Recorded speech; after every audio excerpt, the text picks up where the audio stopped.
As everyone and their dog should be aware by now, there is an opioid epidemic in the United States. Are you aware of this? Of course, yeah. Is your dog aware of this?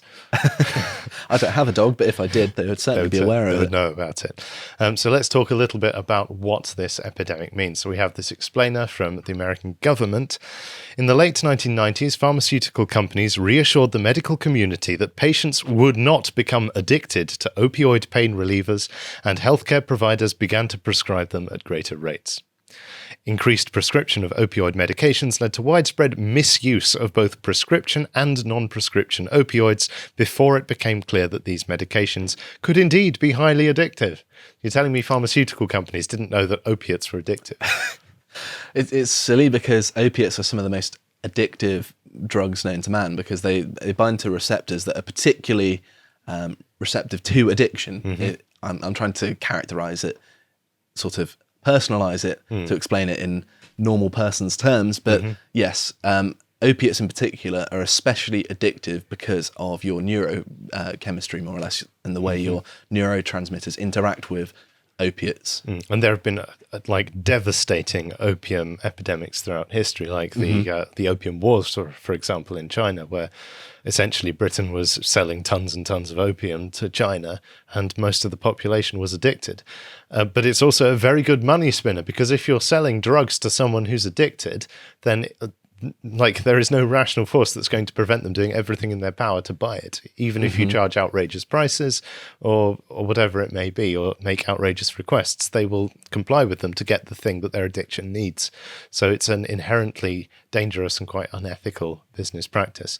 And obviously pharmaceutical companies are in that very murky ethical ground where they are selling things which people have to have, medicines and things like that, and drugs, literal drugs, addictive drugs. And so they financially and materially benefit massively from being completely unethical in their sales practices, which we will find out. I think that one of the main things that people of the future will see looking back on our times, on the past few generations, is the absurd degree to which we medicalize the population. Oh my God, yeah. So deeply unhealthy. And it was one of the things that I found very frustrating as a psychologist. And at least in my discipline, there are people who push back against this medicalization, and there's quite a number of people. Well, particularly in America, prescription of Ritalin to young boys is just off the scale. I don't think you should ever give that to children, personally. I mean, obviously, I'm not a clinical psychologist; I'm a research psychologist. But even so, I think giving essentially what amounts to some sort of equivalent to methamphetamine to young children is not going to help their brain develop properly, is it? It's a terrible idea. Like, I don't understand how on earth people ever go along with this. Obviously, people just trust medical professionals far too much. Yes, and a lot of people have made a hell of a lot of money out of this over the years. Oh, absolutely, yeah. So in 2017, the HHS declared a public health emergency and announced a 5-point strategy to combat the crisis. Now, if we look at this opioid epidemic by the numbers infographic, which they have here on the site, 70,630 people died from a drug overdose in 2019. Now, to put that into context, that's probably a significant amount more than have been killed in the Russo-Ukrainian war this year, in which tens of thousands have died. And is that just, they just say from drug overdose, is that all drugs or is that just opioids? So this is all drugs, to be fair. Okay. But opioids, as I understand it, make up the significant majority of Yes, this. because they tend to be the most lethal. Right. 1.6 million people had an opioid use disorder in the past year. I should also, million. oh wait, it was 2020, wasn't it? I was going to say that fentanyl is an opiate. Yes, I know. So they should have added another one to that, but that's 19, not 20. But there we go. You're talking about George Floyd, of course, our Lord and Saviour. No comment. 745,000 people in America used heroin in the past year, in 2019. It's a tragedy because, of course, the pipeline to heroin is quite often prescription drugs as well. Like, people don't just go straight to heroin, just like, yes, I can now drink alcohol, now time for a bit of smack. Yeah. It's quite often they get a taste for opiates through prescription, through legal means, and then when, say, that gets taken away, they go to illegal means. Yeah. And of course, that's not always the case, but it seems to be a common trend. No, absolutely. 1.6 million people misused prescription pain relievers for the first time, apparently, in 2019, according to a national survey. So again, like, this underlines your point that people are not just waking up one day saying, oh, a bit of heroin in my tea, that would be nice. I know that's not... Anyway, but... no, they're not. They're coming onto this pipeline through the so-called official, safe, responsible medical system. 48,000 deaths attributed to overdosing on synthetic opioids other than methadone in a 12-month period. 10.1 million people misusing prescription opioids. That's an incredible number. 10.1 million. The population of America is only, what, 350 million? Something like that, yeah. So that is a very large percentage. I mean, that's like 3% of the population almost. It's a lot of people, 10 million. 10 million people. You can't even imagine that filling the horizon, can you? It's beyond, like... there's an intuitive countable level where you can see 12 things. You can more or less see what 100 people looks like. 10 million people, you just have this sea of faces. This is a massive tragedy, really, isn't it? 10 million just misusing them. That's not to mention the people who are using them and they stick to the regimen. They know their dangers, but they're still going to have detrimental effects on their health as well. Like, it's not like if you do what you're told when you take opiates, it's all... good news. I mean, we have the evidence of the good Dr. Peterson. Yes, which we'll get onto soon. But so just to finish that, we have 2 million people using methamphetamine in the past year, 50,000 using heroin for the first time, and 14,480 deaths attributed to heroin overdoses. So this is a lot of people, thousands, millions of people involved in this opioid epidemic. It's... No one really seems to be talking about it, and I don't quite understand why. Is it because it's old news, because it's just bumbling on It's been going on for a long time. This really should be front and foremost of the presidential elections, things like that of that nature, where it should be a national issue. It's got to that point now. I know it has been raised a few times by senior politicians, but it hasn't been raised nearly forcefully enough. Like this, they're making a killing off of getting American citizens addicted on drugs that could eventually kill them. And we're just meant to, just sit by and allow this to happen. Yeah, exactly. It's crazy. And yet people get so worked up about, for example, at the moment, people are talking about the abortion debate. And before that, we had Ukraine. Before that, we had COVID and masks and things like that. This is one of the most tangible ways you could make a difference, is trying to help people off of opiates. It's not an easy thing to do, but you'd at least be doing some good. And I will also quote from this article here, tracking the US opioid crisis to its roots from Nature. There's a quote here.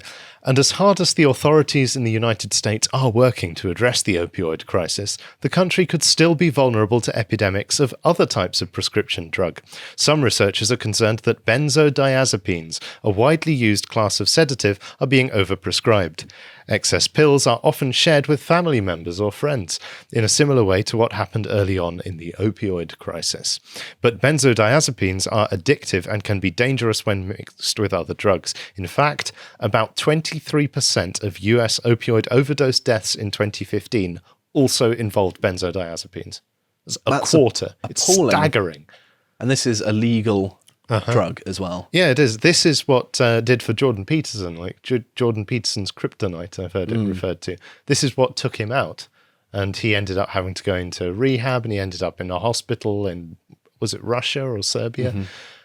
Quite a saga that ended I don't think that was even in any way his fault necessarily. He was in appalling pain. The doctor gave him some opiates to help deal with the pain. And obviously he is a medical professional himself in that he's a clinical psychologist. And so he had a little bit of faith in the fact... I believe his PhD thesis, or at least one of his successful papers, was on addiction as well. Yeah, so he had an intimate understanding, and even he fell afoul of it. And you can't blame him necessarily for wanting to alleviate his pain. And he even knew how to take them appropriately. But even so, it basically destroyed his body for a short He cited time. having a condition which is called akathisia, which is not necessarily recognized in the official medical literature, but essentially it felt like he was being constantly stabbed all over his body consistently with a white hot knife or something like that. It doesn't sound nice. No, and so he felt he needed the opioids because that would relieve the pain somewhat and things like that. It's quite horrendous. But in this context, the reason I bring this up now is this article. So McKinsey chief says firm failed to identify opioid epidemic. If we go to the next one. Failed to identify it. It's been going on for decades. Goodness me. It's quite hard to really understand what these people are saying sometimes. Reading on, the head of McKinsey & Co., big management consultancy, one of the biggest, acknowledged that it failed to see the opioid epidemic unfolding while simultaneously doing work for drug regulators and makers of painkillers, including OxyContin, in his first appearance before lawmakers investigating the consulting firm's actions. So they were working for both the regulators and the drug companies at this time. And they were like, no, there's no opioid epidemic. Anyway, Massachusetts Attorney General Maura Healey, who's been investigating McKinsey's ties to Purdue, a pharmaceutical company, for several years, fired back at Sternfels for saying the consulting firm absolutely undermined drug safety and worsened the epidemic. She said that in 2008, McKinsey actively coached Purdue to join with other drug makers to undermine an FDA proposal to impose stricter requirements on opioid sales, which was never implemented. So, yeah, so they basically actively coached the drug makers in undermining regulation of their opioid business. I really don't understand how many of these opiates are so readily available. I mean, because people are making money, clearly. I know. Well, I mean, if someone has, like, I don't know, something sticking through their arm or something, then give them one dose or something like that to help alleviate the pain. But giving them to people to take on their own is just setting them up for abuse, isn't it? The Attorney General also discussed McKinsey's previously disclosed work to, quote, turbocharge sales of the opioid OxyContin by, quote, relentlessly targeting doctors who wrote the most prescriptions. It's infuriating, Healey said. They even went so far as to get in the car with Purdue reps to pitch OxyContin to doctors. This is so malevolent, isn't it? It is. It's evil. It genuinely is. So they're getting people hooked on drugs so they can make a killing. Yes. Right. McKinsey has agreed to pay $641 million, over $500 million, to settle claims by US states that the consulting firm helped fuel the country's opioid epidemic by providing sales analysis and marketing advice to makers of the highly addictive painkillers, including Purdue and Johnson & Johnson, which is the world's largest pharmaceutical company. In 2019, McKinsey said it would stop working with Purdue. And going on, quote, cash prize, celebrity status, and unrivaled recognition were among the rewards dangled by McKinsey to Purdue's salespeople if they followed the consulting firm's aggressive strategy to boost prescriptions of the OxyContin, according to documents shared between the two companies that were released Wednesday as part of the congressional investigation into the firm's role in advising the drug maker. These are the sorts of companies, by the way, which are making an absolute fortune out of the coronavirus pandemic. It seems like the ethics are absolutely trampled into the dust by the profit-seeking motives and the market forces here. Like, it's really quite terrible. Lawmakers also grilled Sternfels about a September 2013 slide from a presentation entitled OxyContin Growth Opportunities, in which McKinsey outlined its so-called wildfire sales strategy to increase the number of sales calls made to certain doctors to boost the amount of prescriptions written in markets like Wareham, Massachusetts. I mean, where do you begin? Like, it really doesn't sound like they're trying to market a medicine at all, does it? No, it's not something. It's not something that's actually helping anyone, and it seems pretty transparent to me that they don't even see it that way anyway. It's just a means of making money. Just another product that you have to sell and get on the market. And it's a conspiracy from a position of trust, because people trust their doctors. And these people, with their billions of dollars, are conspiring to undermine the ability of doctors to be unbiased and fair and trustworthy in prescribing medication. So when you then get people who go off to like radical alternative therapies that don't work, or stuff like homeopathy and that, you have to blame these people partly for undermining that trust in order to make a profit. I think it's really insidious what goes on here. It's not a purely business scenario. It's things which people absolutely need for their own health, and it's a trust relationship which they are destroying. Anyway, and just on that note, please do check out our premium video here, The Politics of American Psycho, because if there are any American psychos in the room, it's these management consultants. And I think that just about covers it. If you appreciated that segment from the podcast, The Lotus Eaters, you can go to lotuseaters.com to get access to all the premium content we have on the site, such as this premium contemplation series, this one on Imperial Japan. At least there were no weebs. And if you want to follow Josh, who made this, you can also follow him on Getter at @Josh_firm on Getter. Thank you and goodbye.